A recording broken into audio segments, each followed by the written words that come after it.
Filipino Rhythm, brought to you by Alansari Exchange, your first choice for money exchange and remittance services around the world. Tayo pa rin ay nakikinig sa programang Filipino Excellence in the Middle East. Ito po, binabasa naman po namin mga text messages ninyo at mga posts sa Facebook on legal matters and migrant workers' rights. Bluebird, may tanong ka? Actually, Art, 2 linggo na ito nagte-text sa atin. Hindi ko na, although pinansin ko, pero puro suggestion lang or advice kung saan sa pupunta. Pero nandito na yung mga legal experts natin. Okay.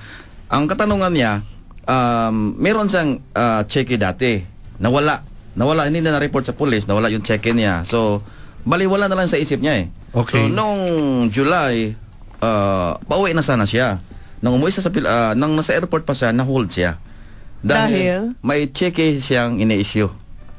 Supposedly sa kanya. Isa dun sa checking nawala. Nawala, tsaka na ano na sa bangko, parang na-deposit. Na-deposit at saka nagano. Maliwanag na may pirma. Kung kaya nga nung hinohold siya, pinapunta sa police doon sa may isang station dito. Murakabat. O pinakita sa kanya. Opo. Sabi niya, hindi ako nagbayad niyan kasi yung mga chicken na yan nawala, hindi ko lang na-report. At yung perma nakalagay dyan, pirma ko to. Hindi niya pirma. Oo, pinakita niya ito yung passport ko. Okay. Ito yung cheque ko. Ito yung passport ko, yung cheque iba yung pirma. Pero at tinanong niya kung sino nagbayad. So ngayon, nagtanong, sabi ng mga nung binayaran, wala na dito yung taong nagbayad. Hiningan niya, may ID ba? Yung nagbayad, kasi hindi ako nagbayad dyan. Kasi katunayan, ang pirma ay hindi pirma ko. Apo. So nagtanong sa anong dapat niyang gawin, attorney? Actually, Sir Blue, magandang tanong yan. Kung titingnan natin, is yung sabi niya, ang cheque daw ay hindi sa kanya dahil sa perma. Hindi siya nag-issue kasi hindi siya nag-issue, tsaka hindi yung perma din sa kanya. During investigation process dyan sa police station is, I think sinabi niya yan. Dapat dyan actually, kailangan kasi ng translator natin minsan sa police station minsan hindi nagkakaintindihan Okay. Yan ang pinaka-importante sa criminal cases na dapat during investigation pa lang nandyan na yung Arabic translator, then i-translate niya sa English na maintindihan ng Pilipino. Yung sinabi mong pwede niya sabihin na kung hindi talaga yung kanyang perma at hindi yung inisyo niya, is dapat yung specimen, kasi may mga experts dito Okay. Calligraphy, parang gano'n. Titingnan niya ng police or through laboratory kung kanyang perma ba yun. Yung stroke. Yeah. Now, kung sino ang kumuha ng check at sinong nag-deposit noon, pwede naman siyang pumunta doon sa bangko. Kasi dito sa bangko, pag magpa-deposit tayo or mag-issue tayo ng magpa-encash tayo, hihingan tayo ng ID Okay. So, anong inilagay doon? Cash ba or name ng tao? Wala na daw sinabi. Umalis na. Kung cash yun, name ng tao yata yun kasi wala na raw pay to the bearer, cash, di ba may blanco doon? Kung inilagay doon ang cash, sino yung nagpa-encash noon? Yun nga. Yan ang tinanong niya kung sino. Kaso sabi niyo umalis sabi na. Sabi ng binayaran, yung shop na binayaran, umalis na raw. Oo. Tatakbo talaga yan. Oo, kasi gusto niyong tingnan or tanongin kung sino yung nagbayad. Bakit pangalan niya? Di ba pag ang ID, hingin pa ng ID? Na ikaw yung nakalagay sa cheque, pangalan mo, tsaka may ID. Yes. Kung tsaka may telephone number yan Hindi, attorney, paano kung fake din naman yung ID pinakita? Paano niya malulusutan lahat ito? So, attorney, anong dapat niyang gawin? Una, titingnan natin kung anong klaseng complaint ang final doon sa police station. It's in Arabic. May investigation doon. Okay. So, dapat kung may lawyer na siya, dapat titingnan yun, studyhan doon kung anong mga allegations doon. I think wala pa siyang attorney kasi then, mag-answer siya based on allegations na hindi talaga denial siya. Deny niya lahat. Yes. Check ko nga ito, ang pagkakamali ko lang is hindi ko na-report sa police. Pero yung perma is pwede naman yan makikita sa laboratory. Once na ma-prove na hindi niya pirma yun, then the case will be dismissed. Really? Where is he now? He or she? Nandito, nasa mahanap ko sa Facebook, nasa Facebook siya nagpo-post. Sana nakikinig ka ngayon para before umalis yung ating mga lawyers, you will be able to link with them, no? Sige, makikita ko yun. Oo. Salamat, Bluebird, for raising this up at sana matulungan natin siya. So, hindi siya nakakulong? Meron ng hold order. Hindi siya makalabas talaga. May hold order. Okay. At may tanong dito. Ang pinirma niya ang kontrata ay painter, 8 hours working, 8 working hours lang. Pero pinapagtrabaho pa siya as driver, so 13 hours. may posibilidad ba na ma-terminate siya kung magreklamo siya sa overtime niya? So, mukhang may kontrata to na as painter. Pero pinapatrabahong other work as driver. Uso yan. So, anong... Multitasking nga Tony, daw ang Pinoy eh. ano ba dito? Well, unang-una, kagaya nga ng sinabi ko, diba, dapat alamin nung manggagawa ano yung trabahong pinapasok niya. Dapat Opo. sa simulat sa poll, malinaw sa kanya. Apo. Okay? Dapat nga sana ideally, kung hindi angkop ng job description mo, wag mong gagawin. Wag mong gagampanan yung papel na yun kasi hindi yun ang pinag-usapan ninyo. Correct. Okay? Walang mangangahas mga buso sa worker. Kung yung worker alam niya kung ano yung mga karapatan niya. Yun ang layunin natin ngayon eh. Correct. Okay? Ngayon, na alam na niya at nagtatanong siya sa inyo, iudyukin niyo ba siyang pumunta dun sa employer niya Yes. para sabihin? To Yes. assert his right or her Kasi right? it has to start somewhere eh. Alright. Okay? To the risk of losing his job.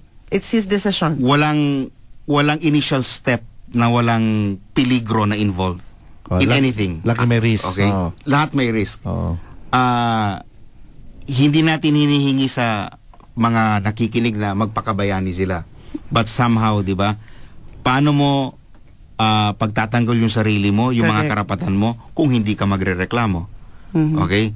Maski isang batalyong pang abogado ang tumulong siya, kung ikaw mismo, Ayaw. alanganin ka, hindi ka naniniwala sa, hindi ka naninindigan para sa sarili mo, ano mangyayari? Galing naman. Di ba? Maganda yung about yung mga makibaka, wag matakot. Kasi ako... Dapat bang katakutan ng migrante? Kasi ang migrante sa Pilipinas laging makibaka, dapat ba kayong katakutan? Dapat ba kayong lapitan? Kaibigan ba ang migrante o kalaban? You always say, ang migrante laging tinitira ang gobyerno, pero nakakatulong. So, tanong ko sa inyo, ang migrante ba ay kaibigan? Ang migrante ba ay kalaban? Sino ba dapat ang kakampi ng tao dito? Ang migrante po ay lagi lang po nagpapaalala sa karapatan ng bawat OFW dito sa UAE. Okay. At kami po ay kaibigan.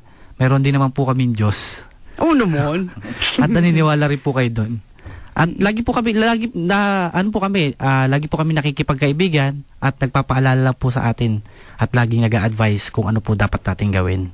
Okay. Pero kayo involved kayo sa like itong plead, gumagawa sila lang para yung paralegal or legal support. Kayo naman, kung lapitan kayo ng mga kasambahay or mga ibang workers, tatanggapin ninyong kaso at susuportan ninyo sila. Bali po ang ginagawa po namin as paralegal team, ang pinaka main advisor po talaga natin yung mga attorneys natin tsaka si Sir Tony. So magkakadikit kayo. Okay. Bali po sila po ang nag-volunteer. May collaboration kayo. Opo, parang sila po nag-volunteer para tulungan din po ang migrante na gumawa po ng paralegal manual na sila po rin mag-aayos nung lahat nung aming ginagawa ngayon. So ang role ninyo is more of the awareness. Opo.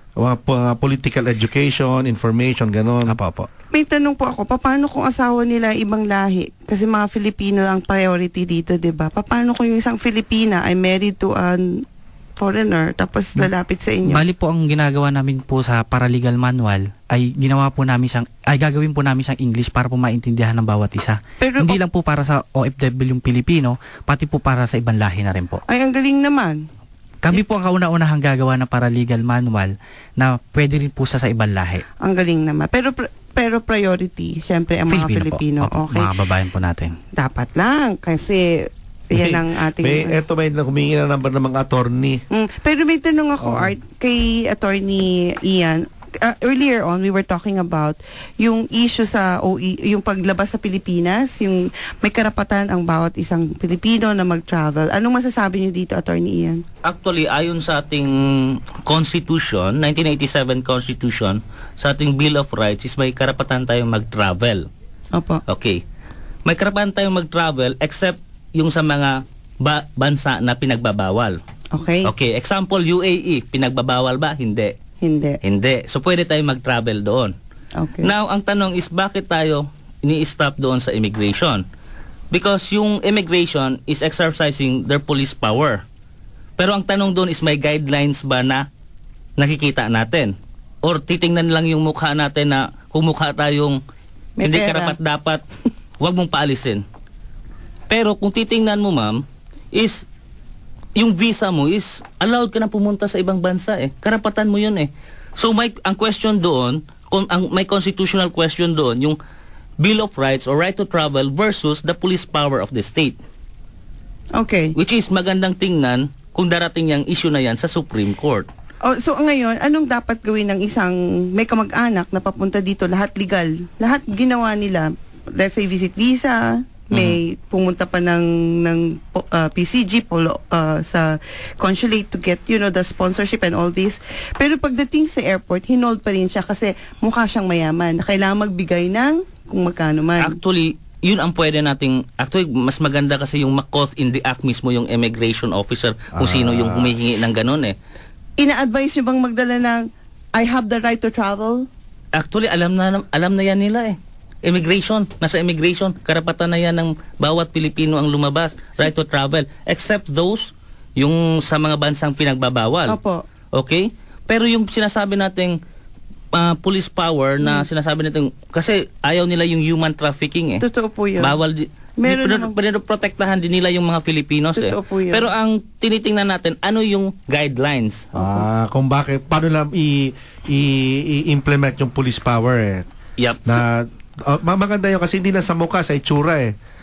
Di ba baka nakaporma nga pero wala namang baon, eto di nakaporma, may baon. So anong suggestion nyo?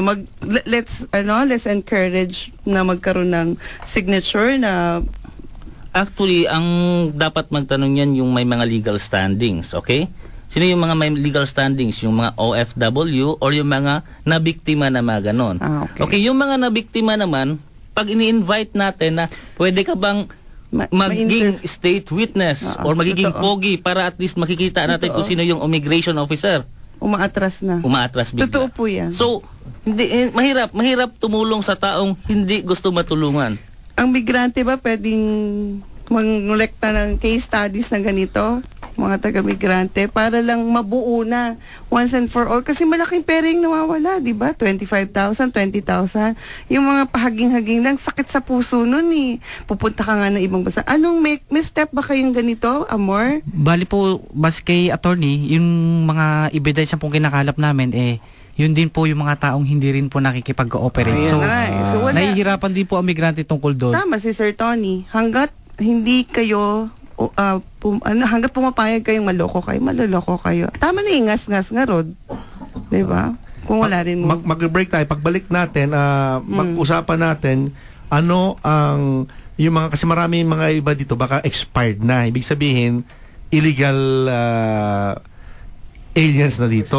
Ngayon, alam ko, kasi kami, 10 years na kami dito, I think in our decade of stay here, twice na nagkaroon ng amnesty. So eto, pag-usapan natin amnesty or habang wala pang amnesty, anong gagawin yung mga illegal na or mga expired visa na dito. Babalik po kami.